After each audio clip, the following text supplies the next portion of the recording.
What's ever? It's too hot. What's up, everybody? Welcome back to the Hard Angle YouTube channel. We are back working on the G again.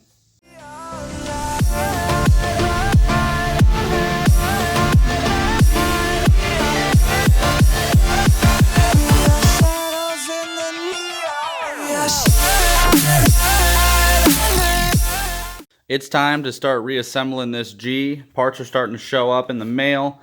We just got a brand new set of tires for this thing. As you saw in the last one, this thing was cambered out and those wheels are toast. Well, the tires. So the goal today is to get this engine, the bad engine with the knock, up on an engine stand so we can tear it down in a later video. And then I need to take this engine crane and my poor broken truck over to the house and get the new engine in the bed of the truck and over here so we can get ready to start rebuilding this G so we can hear this thing rip. So let's get right to it.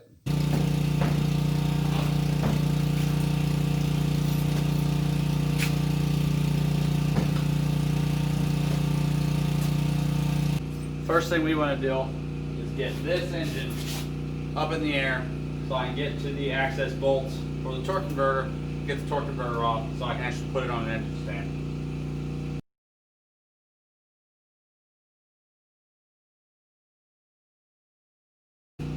Should be high enough. So I already found some damage that needs repaired. I think that motor mount might be toast. What do you think? Nah, it's probably fine. Totally attached. Oops. Probably fine. So with Aaron's help, we got the engine in here. It was still wrapped up. I hadn't seen it till we brought it in. I actually didn't know it came with an entire wire harness, so now we have a spare harness. And they actually didn't cut anything, which is amazing. As if anybody's ever bought an imported motor, you know when they're tearing it out, they just cut everything. They actually disconnected everything they were supposed to. So we're gonna get the engine harness stripped off and start putting new parts on. So in the middle of getting this wiring harness and the intake torn off of this engine, I just had a little chuckle to myself, realizing I have 4 VQ35s in one shop. I got one here, I got one here, I got one half a part back there, and I got one disassembled, ready to be rebuilt in here. Here we go. The engine is stripped down to just what I need to get it back in the car. Looks a whole lot smaller, a whole lot simpler. That's what we took off. This massive wiring harness, upwards of, I don't know, 60-ish plugs, ugly old headers, AC pump, power steering, exhaust shields, intake, but all that's going back on. All this stuff is just going to go into storage. So I'm going to get this all cleaned up and this up on a crane so I can start switching motor mounts and start putting on a couple shiny parts. So now this engine's up in the air, it's time to start bolting stuff on.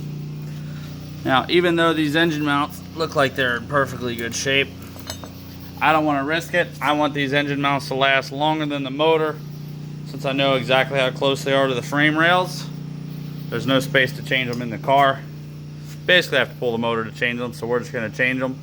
While I'm at it, we're putting new headers on it. I'm going to pull all these studs out and get these surfaces real clean. Okay, so new motor mounts on. The exhaust ports are, well, not the ports, but the surface is cleaned up. Got the studs back in. So we're going to stick on a new gasket. And then the piece de resistance. Oh, this thing is hard to do with one hand. These stainless headers. Yeah, that looks like it means business. That looks sweet. So these headers are installed, both sides. From the front, you can see them peeking out a little bit. Looking mean. This place is a mess. It's very late. We're gonna call it a night and hit it hard tomorrow. So back at it again today, and I got the transmission jacked up so I could get the O2 sensors off the bottom. I get the old crusty exhaust out. Just doing a lot of stuff off camera that's boring and uneventful to watch. You see we took out the old downpipe and Y pipe. Here's the downpipes and Y pipe. This is what's replacing it. All new stainless steel exhaust, as well as the stainless headers we saw earlier. Hopefully this is going to sound awesome. It's been a lot of work, so hopefully Cheyenne likes her G when it's done, and kind of hope I get to drive it too. So Shy also asked that I clean all this up before I put the motor in, which I agree, it's super gross. So you're going to have, you know, stainless headers and pretty stuff to show off. You might as well have a clean engine bay. So I'm going to time lapse cleaning this down and see if I can make it look any better. No guarantees.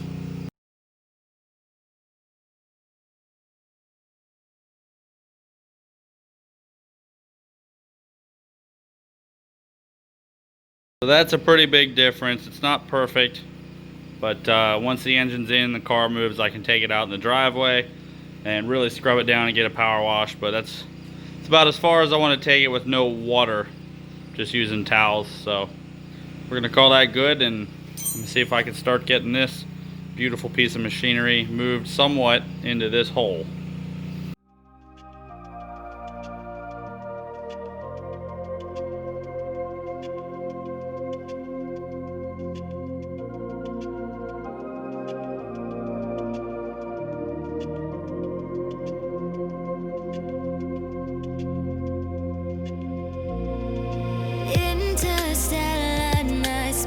No one else sees.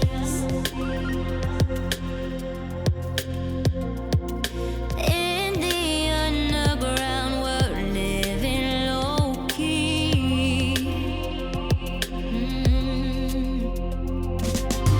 Can give you peace here in your mind. And as I found no place in the dead of night to come alive. Life is waiting on the other side. Follow me into the underground. Watch the world changing as the sun goes down. Follow me into the underground. Follow me into the underground. Not a whole lot of updates tonight, but tried to focus on work and get stuff done. The engine is kind of in its place. Transmission is bolted up to the back of the engine, and it is all hanging by the crane. I'm gonna leave it here. This thing has held engines up for weeks before, so I know everything will be fine. But I'm starving, and I'm tired. It's late, so we're gonna hit it again tomorrow, and good progress today. Just a quick little break from the G. I got this cool little cheap eBay catch can. It was actually only 26 bucks. Kind of matches my strut bar, but I'm going to try to figure out the QR's issue with burning so much oil, because the engine's so low mileage. I don't think it's the rings, and the PCV valve was good, which I replaced anyway. I'm going to add a catch can, because when I changed the PCV valve, this line was full of oil. So I think it's pushing oil from the valve cover into the intake and burning it. And it's also making that smell that I'm hearing inside the cab. So I'm just going to temporarily zip tie it to this bracket just to see if it works. And if it works, I'll get a permanent mount.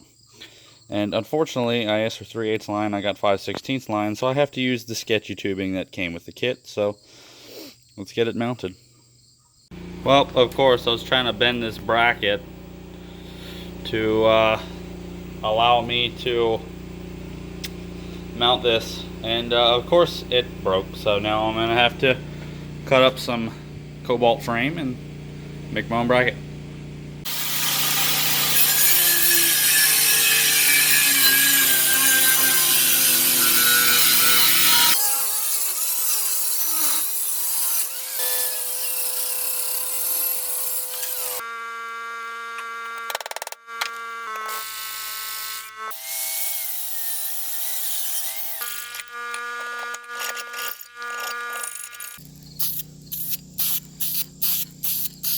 Well, there we go. The catch can is mounted, and I'd like to say it's decently professional looking, other than the awful hose, which is getting replaced tomorrow.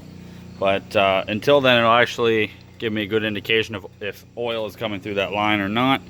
And also this line, which is size too small, it's also getting replaced, so I gotta run new lines tomorrow. But you know, we'll get to see if it's indeed the reason it's burning so much oil. God, this place is a mess. Again, every time I have a project, this is how it ends up. So I actually didn't know this until just a couple minutes ago, but the seals for the coil packs on the VQs are not serviceable. You can't change them, even though, you know, you can buy new seals. So I decided to dive into why, and as you can see, I broke out the cover for the PCV system. The PCV valve is down here, and that cover that sat on all these little lines all the way out to here is what keeps the oil from getting sucked into the PCV system and then being burned by the engine. So you can see now that I have the piece broken out, I actually can, you know, change the seals. There, you can put one in, take it out, you can do whatever you want with it. But I think it's kind of a stupid design. You know, you could have that, you could definitely have that piece bolt in and then be removable so you can change the seals. They just don't want to. They want to sell you more parts. So that kind of sucks, but I'm kind of thinking about putting it back in like this just to see what happens with the PCV. I don't know.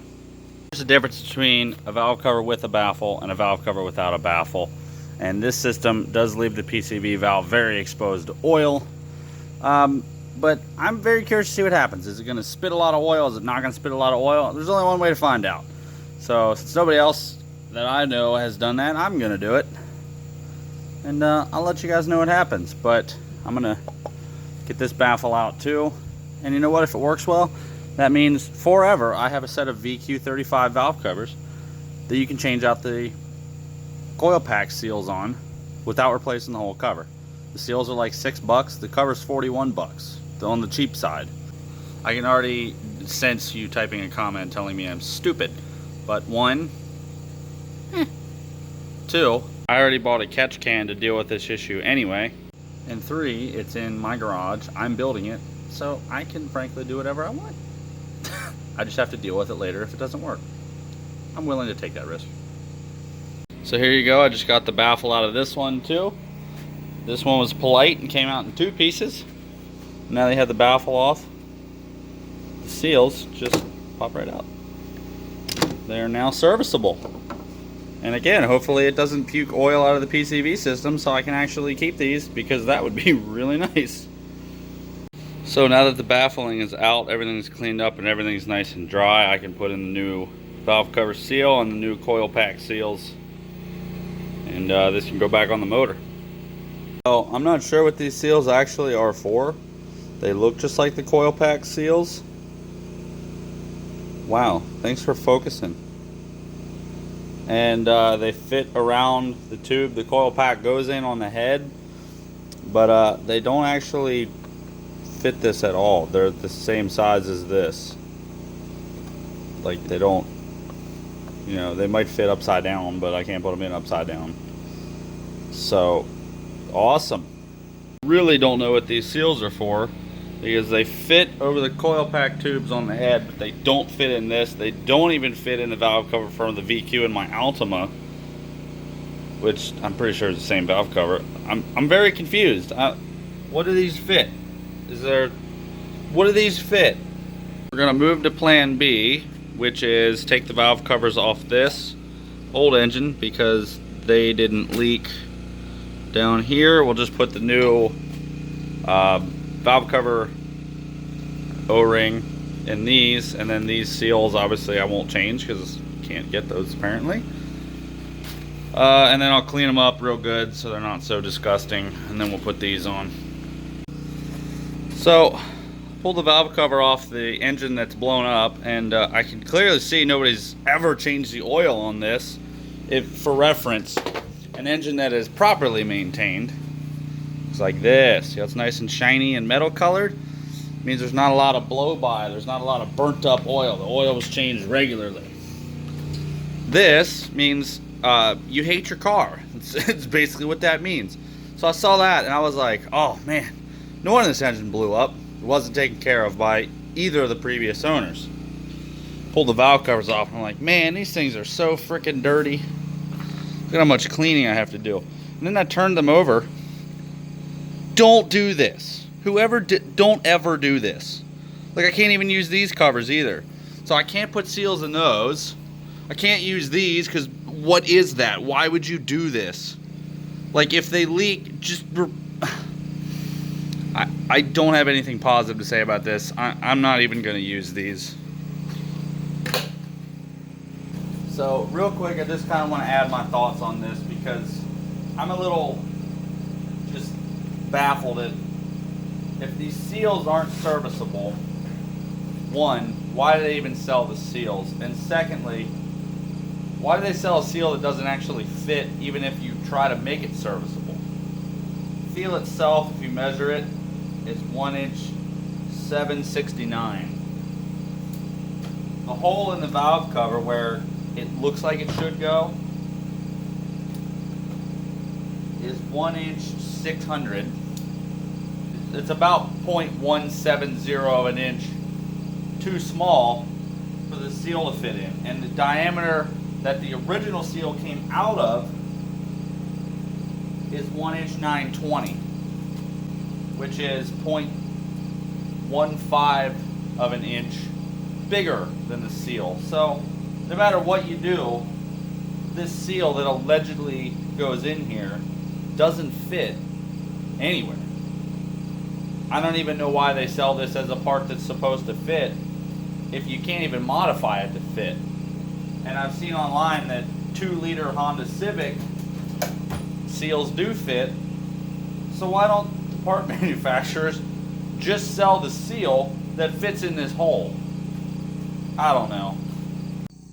Also, on a side note, I got some of these cheap Chinese jacking ramps, and I'm kind of chuckling at the quality of them because, like, you know, you see how that looks. Everything's kind of straight, and I think they might have had this piece back a little far when they welded it. So these are probably going to get me killed, but yeah, just something I wanted to pick up. I've always thought they were kind of cool. So probably going to end up bending these flat because I can almost guarantee, if I put my shoe on it, that those are not as wide as half the tires on the cars that I own. So those might need modified a little bit, but probably have some fun with them. So I'm dreaming up a solution for this right now in my head. I'm determined. I'm not replacing these covers. I'm not paying $100 for covers. There's no way. I'm beating what the engineers don't want me to do. The seal that comes with it obviously butts right up against that, but that does mean it's at the right height. There's just nothing to hold it in. So I'm scheming a little bit. I think I have an idea, and I think I'm about to make some serviceable VQ valve covers, which is great because I own 4 engines and 4 VQs. So being able to service the valves, the coil pack seals, that would be fantastic. So now we are under the car, and I am trying to get the downpipes on. Oh, I just remembered too, I still gotta get the steering shaft on all the way. I might want to do that before I start trying to mess with the headers. Not the headers, the downpipes. I can't get a whole lot more done on the G today, but at least I'm not going to be tripping over stuff constantly. Oh man, it's nice to have a clean shop. Cleanish. All I needed was a shelf.